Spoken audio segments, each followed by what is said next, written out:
T'as l'impression de faire un maximum d'efforts pour perdre du poids et pourtant, le poids ne bouge pas tant que ça. Tu fais plus de sport, tu fais attention à ton alimentation, tu essayes de limiter tes sorties. Mais finalement, le problème, est-ce que c'est pas ce que tu ferais une fois de temps en temps ou plutôt de voir tes habitudes du quotidien?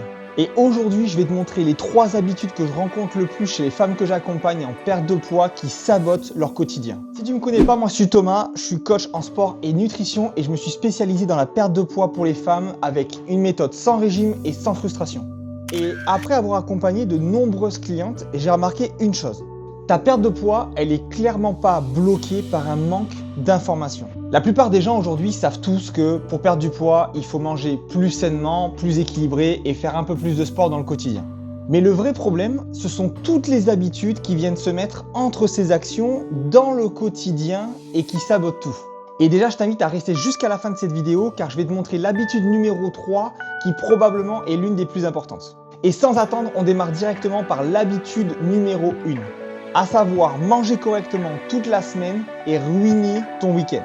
Du lundi au vendredi, tu es plutôt équilibrée et régulière sur ton alimentation. Le matin, tu fais un espèce de petit déjeuner plutôt équilibré. Le midi, tu vas manger plutôt correctement. Et le soir, tu vas essayer de réduire un peu et de manger un peu plus sainement et moins chargé. Finalement, tu contrôles tes proportions. Tu fais attention quand même à ce que tu manges. Et là, arrive le vendredi soir avec le début du week-end qui annonce les apéros, les sorties, les restaurants. Et je te parle pas des grignotages, des livraisons à la maison et j'en passe. Et le problème de ça, c'est que en réalité sur ta semaine, tu as fait vraiment attention à maintenir un déficit calorique ou en tout cas à ne pas apporter trop de calories inutiles au quotidien. Et il faut vraiment se rendre compte d'une chose, c'est que les repas excès très souvent que tu vas faire durant ton week-end, ils vont venir littéralement écraser ce montant de calories que tu avais essayé de préserver sur ta semaine. Imaginons par exemple qu'une personne, et c'est à peu près ce que je mets en place aujourd'hui avec les personnes que j'accompagne, crée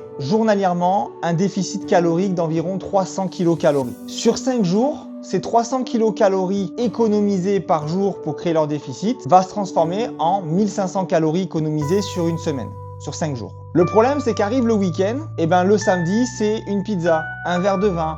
Et puis parfois, le samedi soir, on est invité chez des amis, on prend un petit peu l'apéritif, on mange quelques cacahuètes. Et alors, on remange un petit repas excès. Et puis le dimanche, on fait un petit peu moins attention à ce qu'on mange le matin. Le midi, on se relâche un petit peu et on termine le week-end par encore un petit verre de vin, une pizza, un tacos, bref, encore un excès. Et autant te dire que les 1500 calories que tu avais réussi à économiser sur ta semaine sont parties en fumée dès le samedi soir. Et le résultat de tout ça, c'est que si tu fais ça à l'heure actuelle, je peux parier que tu te sens frustré parce que tu as l'impression de faire beaucoup d'efforts pour très peu de résultats. Mais en réalité, la perte de poids, c'est pas ce que tu vas pouvoir mettre en place sur 5 jours qui va compter. C'est finalement la moyenne de ce que tu vas faire sur une semaine et cette semaine qui va se dupliquer et se cumuler sur plusieurs mois, plusieurs années. Donc il faut bien que tu comprennes que ta perte de poids aujourd'hui, elle ne doit pas se résumer à je fais les choses bien du lundi matin au vendredi soir et ensuite je me permets de faire tout et n'importe quoi le week-end. Le problème, c'est pas seulement cette habitude. Le problème, c'est que cette habitude-là, elle va être amplifiée par l'habitude numéro 2. Quand je demande à mes clientes de me détailler un petit peu ce qu'elles mangent dans leur journée, du petit déjeuner au dîner le soir, elles me disent que finalement, elles mangent pas forcément grand-chose, elles grignotent pas grand-chose. Mais attention au pas grand-chose.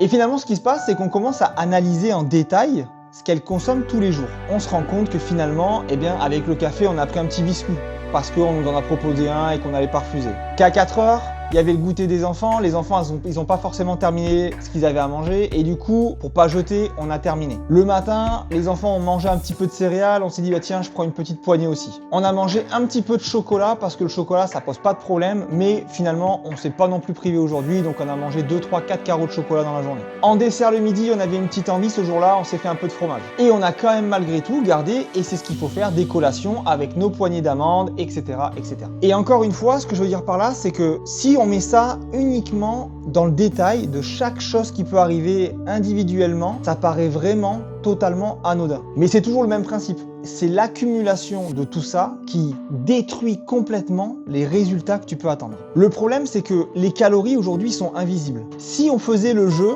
de mettre une étiquette avec le nombre de calories par aliment sur chacun des aliments que tu avais chez toi, et que quand tu le sors, tu vois le nombre de calories qu'il y avait, je peux t'assurer une chose, c'est que d'une part, tu comprendrais beaucoup plus d'où proviennent tous ces calories que tu n'arrives pas à contrôler. Et deuxièmement, tu aurais beaucoup plus toi-même de restrictions sur certains aliments parce que tu te rendrais compte qu'ils sont hyper caloriques par rapport à ce qu'on peut penser. Et il faut bien comprendre une chose, c'est que ton corps ne compte pas les calories que dans ses repas principaux. Ton corps compte ses calories dans absolument tout ce que tu fais rentrer dedans. Et c'est pour ça que quand tu démarres une perte de poids, le conseil numéro 1 que je peux te donner aujourd'hui, c'est de noter absolument tout ce que tu as mangé sur une journée. Même les choses les plus insignifiantes. Tu as mangé un petit biscuit, note-le. Tu as pris une poignée de chips le soir, note-la. Parce qu'en réalité, c'est de ces petites actions-là qu'on va pouvoir vraiment faire le cumul de tout ce que tu as mangé sur la journée et voir si finalement ça fonctionne ou non. Et le but, je te rassure, c'est pas de devenir obsédé par la moindre chose que tu manges. Mais le but, c'est vraiment que tu réalises de manière consciente exactement ce que tu manges et les calories que ça t'apporte. Et on passe finalement maintenant à la troisième habitude qui sabote le plus ta perte de poids et je pense que celle-là peut t'étonner. Finalement, beaucoup de femmes pensent qu'elles manquent juste de motivation. Et ces personnes-là attendent simplement un bon moment pour démarrer. On démarre que lundi prochain, parce qu'on ne va pas démarrer le vendredi. On démarrera la semaine prochaine, parce qu'on a des choses cette semaine qui sont prévues. On démarrera le mois prochain, ou peut-être même qu'on démarrera après les vacances ou après les fêtes. Le problème, il est très simple, c'est que la motivation, c'est l'élément le moins fiable sur lequel tu peux compter dans ta perte de poids. C'est totalement variable. Et personne, je te dis bien personne sur cette terre, n'est ultra motivés au même niveau de motivation tous les jours. Mais la différence qu'il y a entre les personnes qui réussissent dans leurs objectifs et celles qui n'y arrivent pas, c'est pas une question de motivation.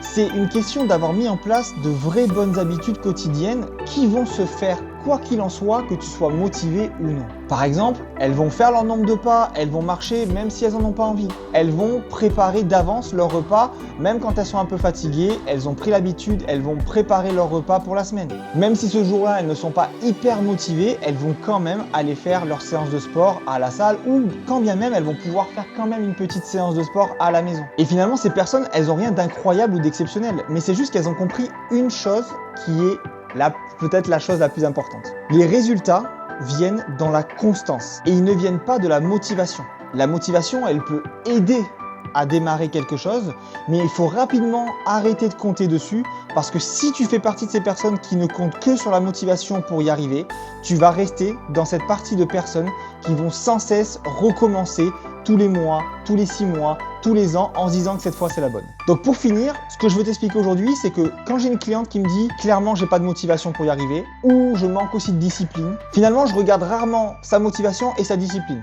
Je vais regarder un élément qui me paraît essentiel, c'est son environnement. Dans son environnement, je regarde également ses habitudes. Je vais regarder un point qui est essentiel, à savoir son organisation pour arriver à atteindre son objectif. Car au final, encore une fois, le problème le plus majoritairement du temps n'est pas la motivation ou autre. Le plus gros du problème à l'heure actuelle, c'est le système dans lequel on veut faire rentrer cet objectif de perte de poids.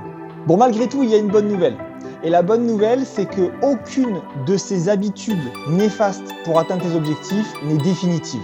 Ces habitudes-là, tu peux les remplacer du jour au lendemain simplement par la volonté d'arrêter de le faire et bien sûr de savoir aussi derrière quoi mettre en place pour passer d'une habitude qui va être mauvaise en fonction des objectifs que tu as vers une habitude qui va être positive et t'aider à atteindre tes objectifs.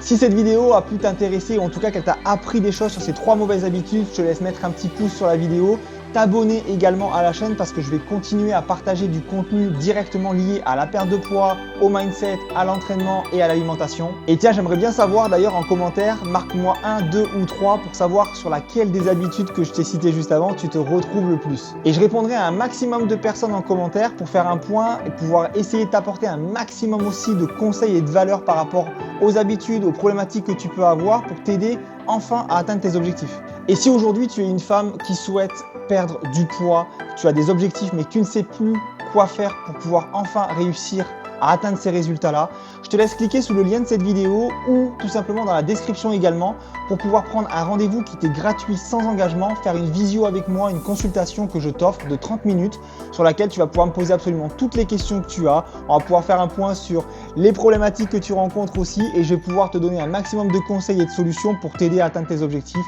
On se dit à très vite.